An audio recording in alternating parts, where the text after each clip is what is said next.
ছাত্ৰ ছাত্ৰীসকল, আজি আমি ত্ৰিভুজৰ কেইটামান ধৰ্ম বিষয়ে আলোচনা কৰিম।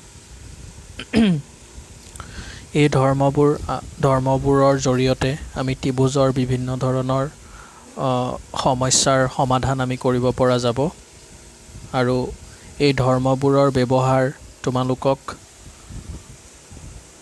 উচ্চ শিক্ষা বা হায়াৰ এডুকেশ্যনৰ কাৰণেও লাগিব। আজি আমি জ্যামিতিৰ ত্ৰিভুজৰ কোণ আৰু বাহুৰ মাজৰ যি সম্পৰ্কৰ ধৰ্ম, সেই ধৰ্মৰ বিষয়ে আমি কি কৰিম? আলোচনা কৰিম। প্ৰথম ধৰ্মটো জানিবলৈ হ'লে আমি এটা ত্ৰিভুজ লৈ লৈছোঁ। এইটো এটা ত্ৰিভুজ, এইটো এটা ত্ৰিভুজ। এই ত্ৰিভুজটোৰ এডাল বাহু আমি বহাই দিছোঁ। বহাই দিওঁতে ইয়াত এটা কোণ উৎপন্ন হৈছে, হয়নে? এই কোণটো ত্ৰিভুজৰ এই কোণটো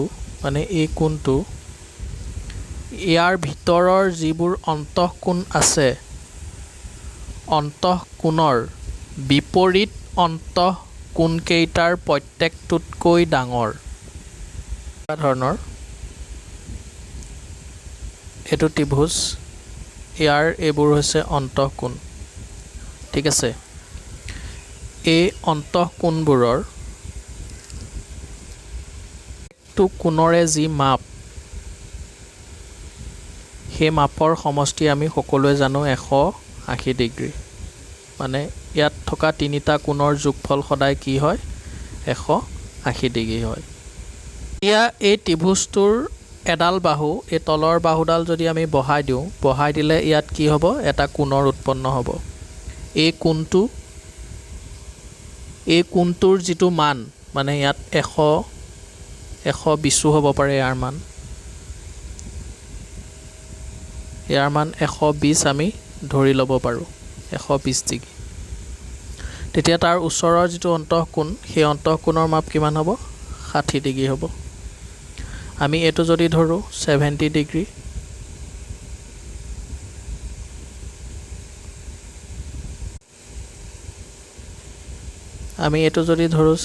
ডিগ্ৰী, তেন্তে এইটো কিমান ধৰিব লাগিব? 50 ডিগ্ৰী। এইটো কোণ 50 ডিগ্ৰী, এইটো কোণ 70 ডিগ্ৰী, এইটো কোণ 60 ডিগ্ৰী, আৰু যিটো বহিঃ কোণ সেইটো হৈছে 120 ডিগ্ৰী।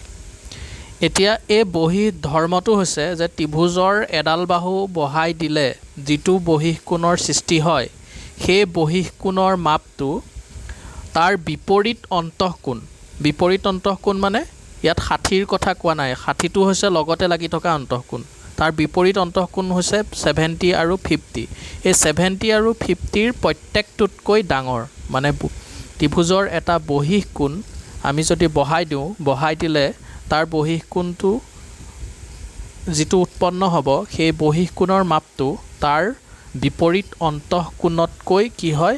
সদায় ডাঙৰ হয়। এইটো হৈছে ত্ৰিভুজৰ কোণ আৰু বাহুৰ মাজৰ সম্পৰ্কৰ প্ৰথম ধৰ্ম। 2 নম্বৰ ধৰ্মটো আমি মন কৰোঁ আহা। এতিয়া ইয়াত ABC এটা ত্ৰিভুজ দিয়া আছে।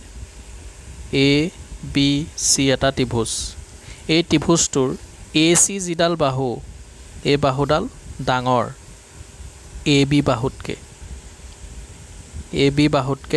AC বাহুডাল কি? ডাঙৰ।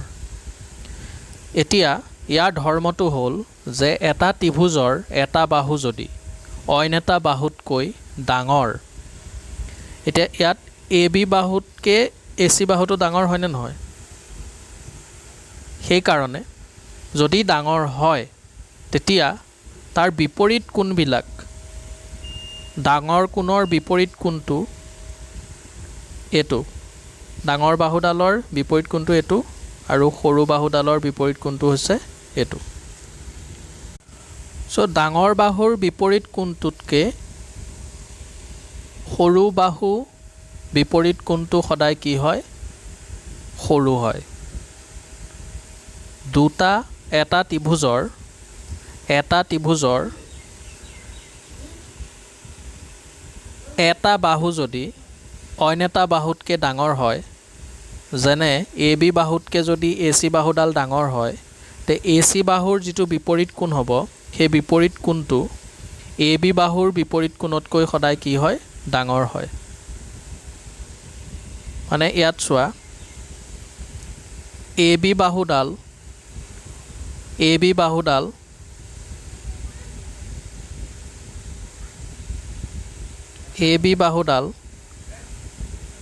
এ চিতকৈ সৰু, গতিকে এ চিৰ যিটো বিপৰীত কোণ হ'ব, এ চিৰ যিটো বিপৰীত কোণ হ'ব, সেই বিপৰীত কোণটো কি হ'ব? এংগুল বি হ'ব। এ চিৰ বিপৰীত কোণ এংগুল বি আৰু এ বিৰ বিপৰীত কোণ হ'ব এংগুল চি। এই ডাঙৰ বাহুডালৰ যিটো বিপৰীত কোণ হ'ব, সেইটো সদায় কি হয়? ডাঙৰ হয়। এইটো হৈছে ত্ৰিভুজৰ 2 নম্বৰ ধৰ্ম। ত্ৰিভুজৰ কোণ আৰু বাহুৰ মাজৰ 2 নম্বৰ ধৰ্ম। তাৰপিছত 3 নম্বৰ ধৰ্মটো একেধৰণৰ। 3 নম্বৰ ধৰ্মটোত কোণৰ কথা কৈছে। যেনে এটা ত্ৰিভুজৰ যদি এটা কোণ অইন এটা কোণতকৈ ডাঙৰ হয়, আমি ধৰি ল'লোঁ এইটো ডাঙৰ কোণ আৰু এইটো সৰু কোণ। এতিয়া ডাঙৰ কোণৰ যিডাল বিপৰীত বাহু হ'ব, সৰু কোণৰ বিপৰীত বাহুতকৈ সদায় কি হয়? ডাঙৰ হয়। বুজি পাইছা নহয় কথাটো? এটা ত্ৰিভুজৰ এটা কোণ যদি অইন এটা কোণতকৈ ডাঙৰ হয়, মানে এইটো কোণ বি কোণটো চি কোণতকৈ ডাঙৰ হয়, তে বি কোণৰ যিডাল বিপৰীত বাহু হ'ব, সেই বিপৰীত বাহুডাল চি কোণৰ বিপৰীত বাহুতকৈ কি হ'ব? ডাঙৰ হ'ব। ইয়াত কৈ দিছোঁ, এ বিডাল সৰু বাহু, এ চিডাল ডাঙৰ বাহু। কাৰণ এ বিৰ যিটো বিপৰীত কোণ, সেইটো হৈছে চি আৰু এ চিৰ বিপৰীত কোণ কি? বি। বুজি পাইছা? সেইটো হৈছে ত্ৰিভুজৰ 3 নম্বৰ ধৰ্ম। এতিয়া চাম ত্ৰিভুজৰ বাহুৰ যোগফলৰ ধৰ্ম। এটা ত্ৰিভুজত বাহু কেইডাল থাকে? 3ডাল থাকে। এইটো 1 নম্বৰ বাহু, 2 নম্বৰ বাহু, 3 নম্বৰ বাহু।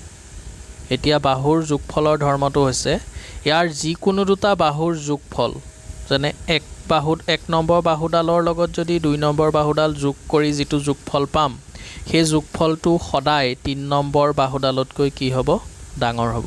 সেইটোকে কৈছে ধৰ্মটোত যে ত্ৰিভুজৰ যিকোনো দুটা বাহুৰ যোগফল তৃতীয় বাহুতকৈ ডাঙৰ। ঠিক আছে? ইয়াত আমি আৰু এটা উদাহৰণ দেখাব পাৰোঁ। ইয়াত 2 নম্বৰ আৰু 3 নম্বৰ বাহুডাল যদি যোগ কৰোঁ, তাৰ যোগফলটো 1 নম্বৰ বাহুতকৈ কি হ'ব? ডাঙৰ হ'ব। বুজি পাইছানে? এতিয়া পঢ়িম ত্ৰিভুজৰ সৰ্বসমতা। ত্ৰিভুজৰ সৰ্বসমতা মানে কি? ত্ৰিভুজৰ সৰ্বসমতা মানে কি জানিবলৈ হ'লে আমি প্ৰথম জানিব লাগিব সৰ্বসম মানে কি। সৰ্বসম কাক কয়? দুটা চিত্ৰক সৰ্বসম বোলে যদি সিহঁতৰ আকাৰ আৰু আকৃতি সঠিকভাৱে একে। উদাহৰণ চোৱা, এ নম্বৰত দুটা চিত্ৰ দিয়া আছে, এই দুটা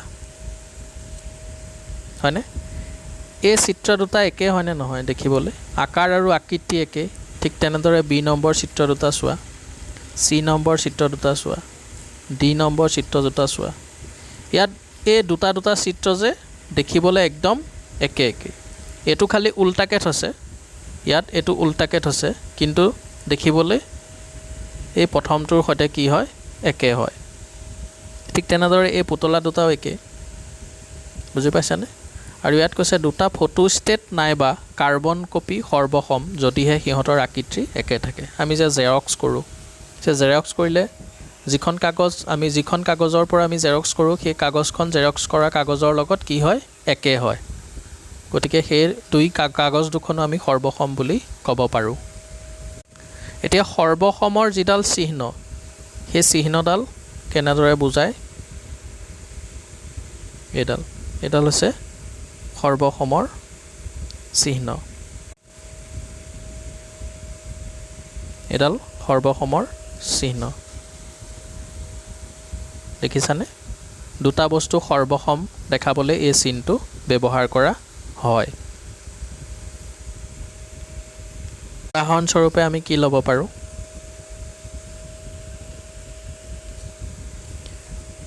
এই চিত্ৰ দুটাটো সৰ্বসম ন সো হিহঁতক আমি এই চিহ্নডাল ব্যৱহাৰ কৰিব পাৰোঁ এই দুটাৰ লগতো আমি এই চিহ্নডাল ব্যৱহাৰ কৰিব পাৰোঁ এই দুটাৰ লগতো আমি এই চিহ্নডাল ব্যৱহাৰ কৰিব পাৰোঁ এই দুটাৰ লগতো আমি এই চিহ্নডাল ব্যৱহাৰ কৰিব পাৰোঁ বুজি পাইছানে এতিয়া আমি পালোঁ অনুৰূপতা অনুৰূপতা মানে কি ত্ৰিভুজৰ সৰ্বসমৰ বিষয়ে আমি জানিবলৈ হ'লে আমি অনুৰূপতা কি সেইটো প্ৰথম জানিব লাগিব হয়নে অনুৰূপ সদায় দুটা চিত্ৰৰ মাজত হোৱা একোটা সম্পৰ্কক বুজায় উদাহৰণস্বৰূপে চোৱা ইয়াত দুটা চিত্ৰ দিয়া আছে এটো এটা বহুভুজ এটো এটা বহুভুজ এই বহুভুজটোত এডাল বাহু এ বি বাহু আৰু এইটো সাইডে থকা মানে এডাল বাওঁফালে আছে হয়নে এই বাওঁফালে থকা এটো চিত্ৰত বাওঁফালে থকা বাহু কোনডাল হ'ব এলএম হ'ব ঠিক তেনেদৰে ইয়াত এখিনি জায়গাত আছে সি কোনটো ইয়াত এখিনি জায়গাত আছে এন কোনটো সো সিৰ অনুৰূপ আমি কি লিখিব পাৰোঁ এন লিখিব পাৰোঁ বাওঁ হাতে থকা যিডাল বাহু সেই বাহুডাল হৈছে এ ডি এটো চিত্ৰত এ ডি বাহুডাল এই চিত্ৰটোত এল ও বাহু বুলি ক'ব পাৰোঁ তাক কি কয় অনুৰূপ বুলি কয় এ ডিৰ অনুৰূপ এল ও এল এমৰ অনুৰূপ এ বি চি এ চি কোনটোৰ অনুৰূপ ইয়াত এন কোনটো তেনেকুৱা ধৰণৰ কথা তাকে কয় অনুৰূপ নেক্সট আমি জানো আহা ত্ৰিভুজৰ সৰ্বসমতাৰ কেইটামান স্বীকাৰ্য মানে এক্সিয়মছ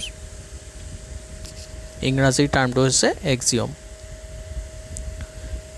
ত্ৰিভুজৰ সৰ্বসমতা মানে আমি দুটা ত্ৰিভুজ একে কেনেদৰে হ'ব পাৰে সেই একে হোৱাৰ কিছুমান স্বীকাৰ্য আছে ত্ৰিভুজ দুটাৰ বাহু কোন বাহু SAS শৰ্ট ফৰ্ম তাৰপিছত আহি গ'ল বাহু বাহু বাহু সাইড সাইড সাইড তাৰপিছত আহি গ'ল কোন বাহু কোন এংগল সাইড এংগল 4 নম্বৰত আহি গ'ল সমকোণ ত্ৰিভুজ বাহু ৰাইট এংগল হাইপটেনাছ সাইড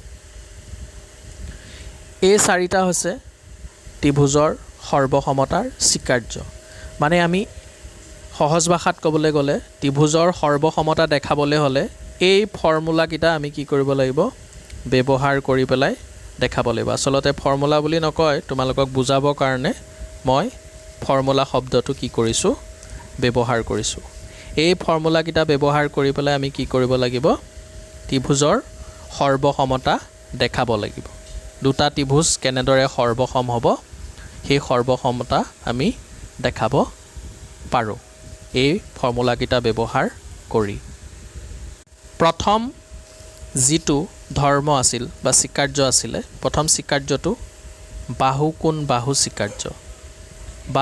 বাহু স্বীকাৰ্য মতে কি হয় ইয়াত দুটা ত্ৰিভুজ তোমালোকে দেখিছা এ বি সি এটা ত্ৰিভুজ ডি ই এফ এটা ত্ৰিভুজ এতিয়া ইয়াত এই দুইটা ত্ৰিভুজৰ মাজত এডাল বাহু আৰু কোণ এটা আৰু বাহু এডাল মানে দুডাল বাহু আৰু এটা কোণ কি হ'ব লাগিব সমান হ'ব লাগিব এতিয়া ইয়াত এ বি সমান ডি ই আৰু অনুৰূপ হ'ব লাগিব দেই অনুৰূপ বাহু হ'ব লাগিব অনুৰূপ বাহু তেতিয়াহে আমি ক'ব পাৰিম যে এই ত্ৰিভুজ দুটা সৰ্বসম অনুৰূপ হ'ব লাগিব এটা ত্ৰিভুজৰ দুটা বাহু এইটো ত্ৰিভুজৰ দুটা বাহু আৰু সিহঁতৰ মাজৰ যিটো কোণ বাহু দুটাৰ মাজৰ যিটো কোণ আৰু অইন এটা ত্ৰিভুজৰ সেই অনুৰূপ বাহু দুটা আৰু সেই মাজৰ যিটো কোণ সদায় কি হ'ব লাগিব সৰ্বসম হ'ব লাগিব তেতিয়াহে আমি ক'ব পাৰিম যে বাহু বাহু বাহু স্বীকাৰ্য মতে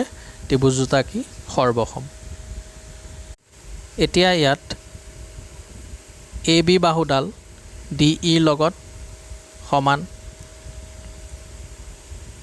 এংগুল বিটো ইয়াত এংগুল ই লগত সমান আৰু এংগুল আৰু বি চি যিডাল বাহু সেই বাহুডাল ই এফৰ লগত সমান এতিয়া ইয়াৰ পৰা আমি ক'ব পাৰোঁ যে ত্ৰিভুজ এ বি চি সৰ্বসম ত্ৰিভুজ ডি ই এফ বাহু কোণ বাহু স্বীকাৰ্য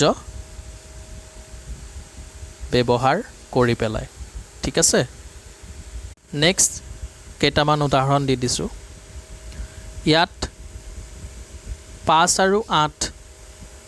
5 আৰু 8 বাহু দুটাৰ মাজৰ যিটো কোণ 5 আৰু 8 বাহু দুডালৰ মাজৰ যিটো কোণ ইয়াত আমি চাব লাগিব যে কোণটো একে হ'ব সো 5 আৰু 8 এই বাহু দুডালৰ মাজৰ কোণ ইয়াত আছে গতিকে এইটো ত্ৰিভুজ আৰু এইটো ত্ৰিভুজ আমি কি বুলি ক'ব পাৰিম সৰ্বসম বুলি ক'ব পাৰিম কাৰণ তাৰ দুডাল অনুৰূপ বাহু এইটো ত্ৰিভুজ আৰু এইটো ত্ৰিভুজৰ দুডাল অনুৰূপ বাহু আৰু সিহঁতৰ মাজৰ কোণ কি সমান গতিকে এইটো ত্ৰিভুজ আৰু এইটো ত্ৰিভুজ আমি সৰ্বসম বুলি ক'ব পাৰিম ঠিক তেনেদৰে ইয়াত চোৱা 10 আৰু 7ৰ মাজৰ কোণ কি আছে 70 আছে ঠিক তেনেদৰে ইয়াত 10 আৰু 7ৰ মাজৰ কোণ 70 আছেনে ইয়েছ এইটো মানে এইটো আৰু এইটো ত্ৰিভুজ আমি কি বুলি ক'ব পাৰিম সৰ্বসম বুলি ক'ব পাৰিম চোৱা বাহু বাহু বাহু স্বীকাৰ্য সাইড সাইড সাইড স্বীকাৰ্য এই স্বীকাৰ্যটোৰ মতে আমি ত্ৰিভুজ দুটা সৰ্বসম বুলি কেতিয়া ক'ব পাৰিম যেতিয়া তাৰ অনুৰূপ বাহু তিনিডাল কি হয় সমান হয় যেনে এ বি বাহু লগত ডি ই বাহুডাল সমান হ'ব লাগিব বি চি বাহুডাল ই এফ বাহুডাল সমান হ'ব লাগিব আৰু এ চি বাহুডাল ডি এফ বাহুডাল কি হ'ব লাগিব সমান হ'ব লাগিব তেতিয়া আমি ক'ব পাৰিম যে বাহু বাহু বাহু স্বীকাৰ্য মতে ত্ৰিভুজ দুটা সৰ্বসম কেইটামান উদাহৰণ দি দিছোঁ ইয়াত আছে 2.2 7.1 3.5 ঠিক তেনেদৰে ইয়াত 7.1 3.5 এইকেইটাটো একে আছে 2.4 গতিকে এই দুটা সৰ্বসম নহয় কাৰণ ইয়াত 2.4 আছে ইয়াত আছে 2.2 দুডাল বাহু সমান হৈ গ'ল কিন্তু 3 নম্বৰডালটো সমান নহ'লে গতিকে সৰ্বসম হ'ব নোৱাৰে বি নম্বৰটো চোৱা 12 13 14 ইয়াতো আছে 12 13 14 গতিকে এই দুটা ত্ৰিভুজ সৰ্বসম হ'ব তাৰপিছত ইয়াত চোৱা 5 6 ইয়াত 5 6 আছে এডালটো সাধাৰণ বাহু দুইটা ত্ৰিভুজৰ কাৰণে এই বাহুডাল সাধাৰণ মানে এডাল বাহু সমান হ'বই সাধাৰণ বাহু সদায় সমান হয় ঠিক আছে ইয়াত 5 পাইছোঁ 6 পাইছোঁ কিন্তু এইফালে পাইছোঁ 6 আৰু 7 গতিকে ইয়াত 7 আছে ইয়াত 5 আছে দুডাল মিলিলে কিন্তু এই 3 নম্বৰ বাহুকেইডাল মিলা নাই গতিকে এইটো সৰ্বসম নহয় ইয়াত 3.9 3.9 এইটো এটা ত্ৰিভুজ এইটো এটা ত্ৰিভুজ এই ত্ৰিভুজত বাহু 3.9 আছে ইয়াত আছে 3.9 ইয়াত 4.1 ইয়াত আছে 4.1 ইয়াত 2 ইয়াতো আছে 2 গতিকে এই দুটা কি হ'ব সৰ্বসম হ'ব ঠিক তেনেদৰে ইয়াত চোৱা ইয়াত আছে এডালটো সাধাৰণ বাহু দুইটা ত্ৰিভুজৰ এডালটো সমান হ'বই সাধাৰণ বাহু সদায় ত্ৰিভুজৰ সাধাৰণ বাহুডাল সদায় কি হয় সমান হয় দুটা ত্ৰিভুজৰ সাধাৰণ বাহু যিডাল থাকে সেইডাল সদায় কি হয় সমান হয় এতিয়া ইয়াত 11 সেন্টিমিটাৰ 11 সেন্টিমিটাৰ 7 and 7 এই দুটাও কি হ'ব সমান হ'ব মানে সৰ্বসম হ'ব ঠিক তেনেদৰে ইয়াত ৰম্বাছৰ ভিতৰত চাৰিটা ত্ৰিভুজ যে আছে এই ত্ৰিভুজ চাৰিটা কি সমান বুলি আমি দেখাব লাগে চাৰিটা ত্ৰিভুজে সমান বুলি দেখাব লাগে ইয়াত সমান বুলি দেখাবই নোৱাৰো কাৰণ এটোৰ লগত এটো সমান বুলি ক'ব পাৰিম এটোৰ লগত এটো সমান বুলি ক'ব পাৰিম কিন্তু চাৰিটা যে সমান বুলি ক'ব নোৱাৰো কিন্তু বৰ্গৰ ক্ষেত্ৰত আমি চাৰিটা সমান ত্ৰিভুজ বুলি ক'ব পাৰো হয়নে কাৰণ এডাল বাহু সমান এডাল বাহু সমান এডাল বাহু সমান এডাল বাহু সমান ইয়াৰ কৰ্ণ দুডালো সমান গতিকে এই গোটেই ত্ৰিভুজবিলাক কি হয় সমান বুলি ক'ব পাৰো আৰু ত্ৰিভুজৰ কৰ্ণ দুডালে কি কৰে পৰস্পৰ লম্বভাৱে সমদ্বিখণ্ডিত কৰে গতিকে ইয়াত আমি 4টা সমান ত্ৰিভুজ পাম বুলি ক'ব পাৰোঁ নেক্সট আহি গ'ল কোণ বাহু কোণ স্বীকাৰ্য কোণ বাহু কোণ স্বীকাৰ্য মতে কি হ'ব লাগিব এটা ত্ৰিভুজৰ দুটা কোণ আৰু এটা যিকোনো বাহু এটা ত্ৰিভুজৰ দুটা কোণ মানে ইয়াত এ কোণ ল'ব পাৰা বি কোণো ল'ব পাৰা আৰু ইয়াত যিকোনো এডাল বাহু ল'ব পাৰা যেনে মই এ বি বাহু ল'লোঁ ঠিক তেনেদৰে ডি ই এফতো দুটা কোণ আৰু তাৰ অনুৰূপ বাহুডাল কি হ'ব লাগিব সমান হ'ব লাগিব তেতিয়া কোণ বাহু কোণ স্বীকাৰ্য মতে ত্ৰিভুজ দুটা সৰ্বসম বুলি ক'ব পাৰোঁ এটা উদাহৰণ চোৱা এই প্ৰথমটো চিত্ৰটো এনেকৈ আছে দুডাল বাহু যেতিয়া কটাকটি কৰে তাত এই এনেকুৱা ধৰণৰ কোণবিলাকক বিপৰীত কোণ বুলি কোৱা হয় আৰু বিপৰীত কোণ সদায় সমান হয় আগতে পাইছা ঠিক তেনেদৰে ইয়াৰ লগত এইটো কোণ বিপৰীত হ'ব বুজি পাইছানে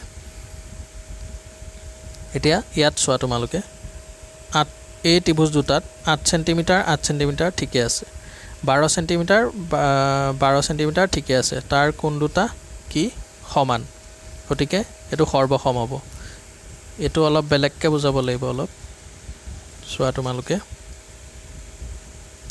এই সমান্তৰাল ৰেখা হয়নে নহয় এই দুডাল সমান্তৰাল ৰেখা এইডাল আৰু এইডাল সমান্তৰাল ৰেখা এইডাল ছেদক আৰু ইয়াত এইটো কোণ আৰু ইয়াত এইটো কোণ সমান হ'ব কিয় সমান হ'ব কাৰণ কি কোণ একান্তৰ কোণ অন্তঃ একান্ত ঠিক তেনেদৰে ইয়াত এইটো কোণ আৰু এইটো কোণ কি হ'ব সমান হ'ব এই চিত্ৰটোত চোৱা কোণ বাহু কোণ স্বীকাৰ্য মতে আমি দেখাবলৈ হ'লে এই চিত্ৰটোত চোৱা এডাল আৰু এডাল সমান্তৰাল হৈ আছে তাত এইটো কোণ আৰু এইটো কোণ সমান ঠিক তেনেদৰে এইটো কোণ আৰু এইটো কোণ সমান আৰু এডাল 8 সেণ্টিমিটাৰ ইয়াতো আছে 8 সেণ্টিমিটাৰ গতিকে ত্ৰিভুজটো সৰ্বসম বুলি ক'ব পাৰোঁ ঠিক তেনেদৰে ইয়াতো চোৱা 70 70 70 and 20 আৰু এইটো ত্ৰিভুজতো 70 আৰু 20 আছে আৰু এডাল সাধাৰণ বাহু সমান সাধাৰণ বাহু সদায় সমান হয় গতিকে এই ত্ৰিভুজ দুটাও সৰ্বসম বুলি ক'ব পাৰোঁ তাৰপিছত সমকোণ অতিভুজ বাহু স্বীকাৰ্য মতে ত্ৰিভুজ দুটা সৰ্বসম দেখাব লাগে সমকোণ মানে কি হয় 90 ডিগ্ৰী এটা ত্ৰিভুজৰ এটা সমকোণী ত্ৰিভুজৰ সমকোণটো আৰু তাৰ অতিভুজডাল আৰু যিকোনো এডাল বাহু যিকোনো এডাল বাহু যদি অইন এটা ত্ৰিভুজৰ অতিভুজ আৰু অইন এডাল বাহু যদি সমান হয় তেন্তে হ'লে ত্ৰিভুজ দুটা কি হ'ব সৰ্বসম হ'ব এতিয়া এইটো সমকোণ তাৰ অতিভুজ হৈছে এডাল মানে সমকোণৰ সন্মুখৰ যিডাল বাহু তাক কি বুলি কোৱা হয় অতিভুজ বুলি কোৱা হয় অতিভুজ আমি ত্ৰিভুজৰ কৰ্ণ বুলি যে পাইছোঁ সহজ ভাষাত এই কৰ্ণ বুলি আমি পাই আহিছোঁ এতিয়া এইটো ত্ৰিভুজ ইয়াত এই কোণটো হৈছে 90 ডিগ্ৰী 90 ডিগ্ৰীৰ সন্মুখৰ যিডাল বাহু সেই বাহুডালক কি বুলি ক'ব অতিভুজ বুলি ক'ব হয়নে অতিভুজ যাক হাইপটেনাছ বুলিও কোৱা হয় এই সমকোণটোৰ অতিভুজডাল আৰু যিকোনো এডাল বাহু এইডাল আৰু এইডাল বাহুৰ ভিতৰত যিকোনো এডাল বাহু যদি অইন এটা ত্ৰিভুজৰ সেই অতিভুজ আৰু সমকোণটো অইন এটা আৰু আন এডাল বাহু যদি সমান হয় তেতিয়া ত্ৰিভুজ দুটা সৰ্বসম বুলি ক'ব পাৰোঁ উদাহৰণস্বৰূপে মন কৰা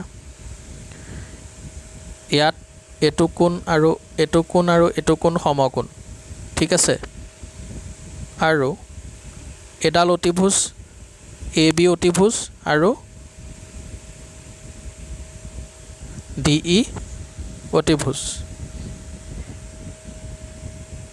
এ বি অতিভুজ আৰু ডি ই অতিভুজ হয়নে এই দুডাল অতিভুজ দুডাল সমান এইটো সমকোণ এইটোও সমকোণ আৰু ইয়াত বি চি বাহুডাল সমান বুলি কৈছে গতিকে ইয়াৰ পৰা আমি কি পাম ই এফডাল হ'ব ই এফ বাহুডাল পাম গতিকে সমকোণ অতিভুজ বাহু স্বীকাৰ্য মতে এই ত্ৰিভুজ দুটা কি পাম সৰ্বসম বুলি আমি ক'ব পাৰোঁ কেইটামান উদাহৰণ চোৱা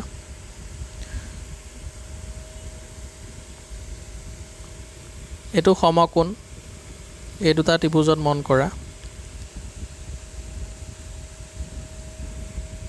এইটো আৰু এইটো ত্ৰিভুজত মন কৰা কি হৈ আছে ইয়াত এইটো সমকোণ পাইছোঁ।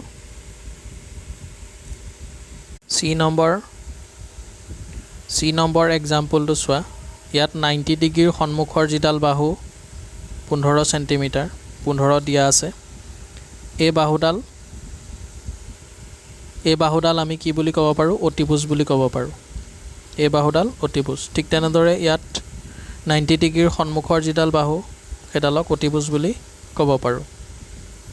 আৰু তাৰ যিকোনো এডাল বাহু 12 চেণ্টিমিটাৰ বুলি কৈছে। এডাল 12 চেণ্টিমিটাৰ। ঠিক তেনেদৰে এডালো কি হ'ব? 12 চেণ্টিমিটাৰ। এই দুটা আমি সৰ্বসম বুলি ক'ব পাৰোঁ। ঠিক আছে। প্ৰথম চিত্ৰটো চোৱা। প্ৰথম এ নম্বৰটো। ইয়াত